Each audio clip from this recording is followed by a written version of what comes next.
Hello, I'm Deborah Sword. You're listening to our podcast, so you know that Conflict Owner's Manual focuses on what you own, yourself, which includes owning your contribution to conflict.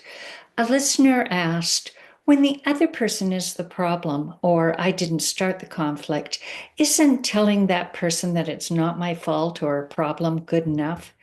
The listener seems to want confirmation that deflecting away from yourself is a conflict competence. Maybe it can be. It depends. How do you think other people feel about you denying your contribution to the problem?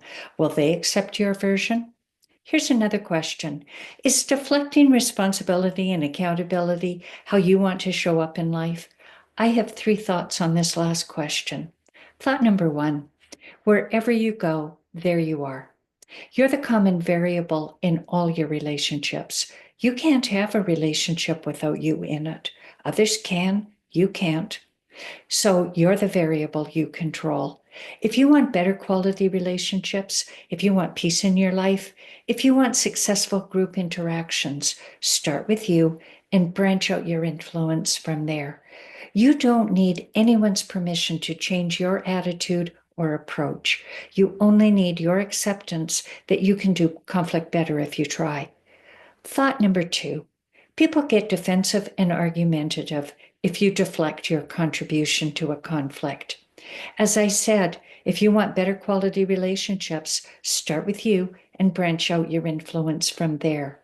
Here's the branching out your influence part. Tyson and I discuss in episodes 5 and 19.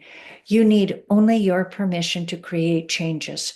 If you change your conflict pattern, the conflict changes, the relationship changes. Take responsibility for your contribution to a problem, and you can create a positive cascade of change. Tell another person that they're the problem, and you can create a negative cascade of blowback when they disagree. Thought number three, you have a conflict mental map that might need updating. Your brain created your conflict mental map when you first encountered life's upset. And ever since then, your brain has been adding details according to how you think the world does or should work.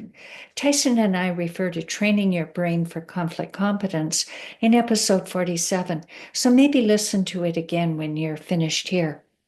Updating your mental operating system with additional conflict competencies redraws your conflict mental map for insights and gets you more ideal outcomes.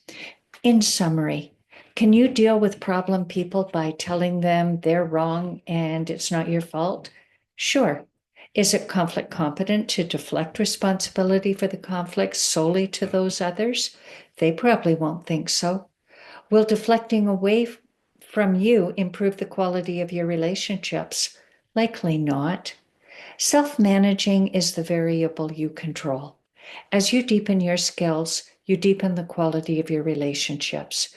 In other words, deflecting rarely improves the quality of a relationship. Your conflict map leads you along familiar paths, forming patterns and habits.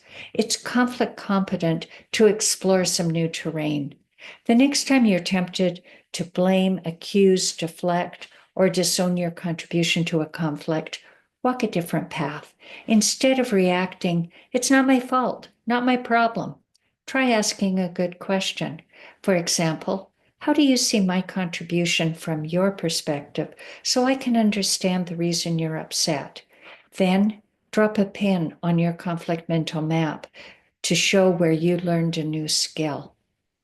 Thank you for listening. I hope you'll subscribe to our podcast, like it, share it, ask a good question. Thank you so much, and I hope you'll listen again.